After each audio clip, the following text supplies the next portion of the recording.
Hello guys, കുറച്ച് ദിവസമായി video ഇട്ടിട്ടെന്നറിയാം. Voice over ചെയ്യാനുള്ള മടി കാരണമാണ് വീഡിയോ ഒന്നും ഇടാത്തത്. ഇത് ഒരു ഡേ ഇൻ മൈ ലൈഫാണ്. എല്ലാവരും ഡേ ഇൻ മൈ ലൈഫ് ചെയ്യുന്നത് കാണുമ്പോൾ എനിക്കും ഒരാഗ്രഹം.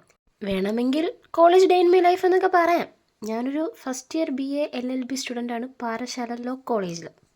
രാവിലെ 8:30 തൊട്ട് 1:30 വരെയാണ് നമ്മുടെ ക്ലാസ് ടൈം. അതിനിടയിൽ 5 പീരീഡും. ഈ ഫാനൊക്കെ ഇട്ട് ഷോ ഇറക്കുന്നത് ആണ്ടിലോ മണിക്കാണ് ഞാൻ നേരത്തെ കോളേജിൽ എത്തുന്നത്. ദോ കാണുന്നത് BEd കോളേജാണ്.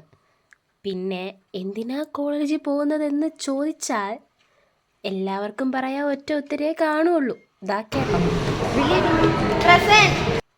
5 പീരീഡ് കറക്റ്റായിട്ട് പ്രസൻറ്റ് വിളിക്കാനാണ് രാവിലെ കെട്ടി എഴുന്നള്ളുന്നത്. കുറച്ച് കഴിഞ്ഞ് എല്ലാവരുടെ അവസ്ഥ ഇത് തന്നെയാണ്, ഇൻക്ലൂഡിങ് മീ. ക്ലാസ്സിൽ അറ്റൻഡൻസ് ഇല്ലെങ്കിലും ക്യാൻറ്റീനിൽ എന്തായിരുന്നാലും അറ്റൻഡൻസ് ഉറപ്പായിട്ടും. വൈഷ്ണവിയോടൊപ്പം ദേവി പ്രസാദ്. അപ്പോൾ ഇത്രയൊക്കെ ഉള്ളൂ എൻ്റെ കുട്ടി വ്ളോഗ്. പോണതിന് മുമ്പ് സബ്സ്ക്രൈബ് ചെയ്യാൻ മറക്കണ്ട. അപ്പോൾ ബൈ.